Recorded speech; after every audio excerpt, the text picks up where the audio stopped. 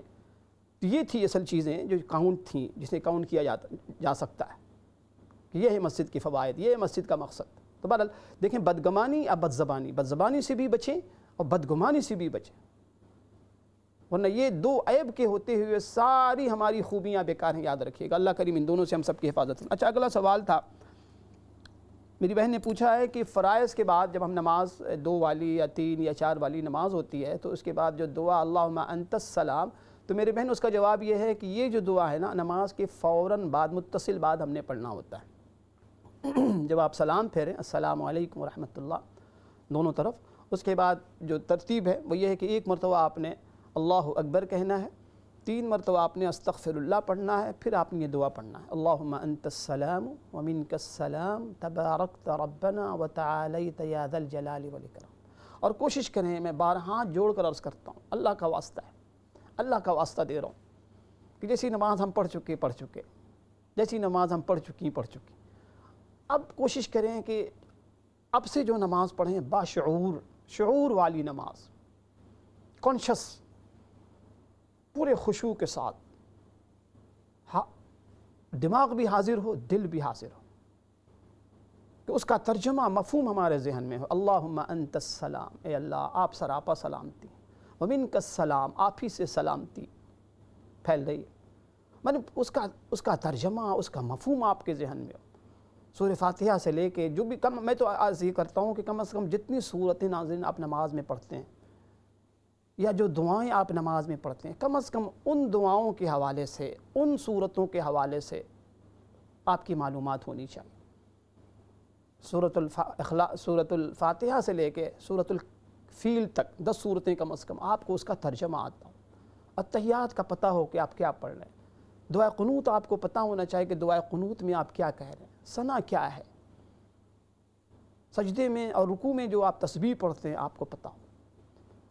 تو یہ دعا میری بہن آپ نماز کے فوراً بعد، ہاں جو اس کے علاوہ جو بہت سی دعائیں ہیں اس میں فقہ نے یہ لکھا ہے کہ وہ نمازیں جن کے بعد سنت مؤکدہ ہے، تو ان نمازوں کے بعد لمبی چوڑی دعائیں آپ نہ کریں، بلکہ پہلے سنت مؤکدہ پڑھ لیں پھر وہ ساری چیزیں پڑھیں. جیسے وہ جو تسبیحات فاطمی ہے، آیت الکرسی ہے، اور بھی بہت سی دعائیں جو مسنون ہیں، سورہ اخلاص ہے، سورۃ الفلق ہے، سورۃ الناس، یہ ساری تسبیحات، یہ سارے اوراد و وظائف ان نمازوں میں جن کے بعد فوراً سنت ہے، سنت مؤکدہ ہے، تو ان میں تو یہ کہ آپ جلدی کریں کہ پہلے سنت مؤکدہ پڑھ لیں. اور جن نمازوں کے بعد سنت مؤکدہ نہیں ہے، جیسے عصر کے بعد نہیں ہے، فجر کے بعد کوئی سنت نہیں ہے، تو اس میں آپ فرض کے فوراً بعد وہ ساری دعائیں پڑھ سکتی ہیں جو معمولات ہیں آپ کے، وہ پورا پڑھیں. لیکن مغرب کے بعد کوشش کریں کہ ضروری دعا پڑھ کے آپ پہلے سنت پڑھ لیں پھر وہ ساری مسنون دعائیں پڑھیں. اسی طریقے سے ہم استغفار پڑھتے ہیں. استغفار کا بھی مطلب یہ ہوتا ہے کہ ہم نے نماز تو پڑھی لیکن استغفار ہم اس لیے کر رہے ہوتے ہیں کہ یا اللہ ہم کہاں آپ کی عبادت آپ کے شایع نشان ادا کر سکتے ہیں، ہم نہیں ادا کر سکتے آپ کی عبادت، کسی بھی عبادت کو اس کے شایع نشان. تو استغفار کر کے ہم اس کی تلافی کر رہے ہوتے ہیں کہ اللہ میں استغفار کرتا ہوں، میں معافی چاہتا ہوں کہ ہماری نماز جیسی پڑھنی چاہیے عظیم الشان نماز ہم نہیں پڑھ سکے، نہ ہمارا سجدہ صحیح، نہ رکوع صحیح، نہ تلاوت صحیح، نہ نیت صحیح، نہ قیام صحیح. یا اللہ میں معافی چاہتا ہوں. تو اس طریقے سے نماز کی کو ادا کریں اور کوشش کریں کہ ناظرین دیکھیں میں کبھی کبھی سوچتا ہوں کہ ہم لوگ کیسے عجیب لوگ ہیں، کیسے عجیب لوگ کہ دنیا کی ہر چیز کے بارے میں ہماری یہ خواہش ہوتی ہے، کوشش ہوتی ہے، تمنا ہوتی ہے، آرزو ہوتی ہے کہ ہم اسے بہتر بنائیں، ہم اسے شاندار بنائیں، ہم اسے شاندار گاڑی ہم نے رکھی ہوئی ہے، کوشش کرتے ہیں گاڑی ہماری شائننگ مارتی ہو، کپڑے ہم نے پہنے ہوتے ہیں، گھڑی ہمارے ہاتھوں میں ہوتی ہے، سر سے لے کے پیر تک، گھر میں ٹائل سے لے کے، کٹن سے لے کے، بیڈ سے لے کے، صوفے سے، ہر چیز شاندار اور سوائے نماز کے بارے میں کوئی اپ گریڈ ہم نے نہیں کیا آج تک، قرآن کے بارے میں کوئی دعاؤں کے حوالے سے کوئی اپ گریڈ۔ آئیے اس بات کا تہیہ کر کے آج کا پروگرام ختم کرتے ہیں کہ انشاءاللہ تعالی قرآن مجید اب سمجھ کے پڑھیں گے، قرآن مجید سے یاری دوستی لگائیں گے، نماز کو شاندار بنائیں گے، رمضان کا جو سب سے بڑا پیغام تھا اس کو زندہ کریں گے کہ زندگی میں تبدیلی آئے گی، نہیں تبدیلی لائیں گے انشاءاللہ تعالی، اسلامی ایمانی تبدیلی لائیں گے۔ تو اللہ کریم سے دعا ہے ناظرین، اللہ کریم آج کی اس دعا کو ہم سب کے حق میں، پوری امت کے حق میں قبول فرمائے۔ انشاءاللہ پھر نئی دعا کے ساتھ انشاءاللہ کل آپ کی خدمت میں حاضری ہوگی۔ السلام علیکم ورحمۃ اللہ وبرکاتہ۔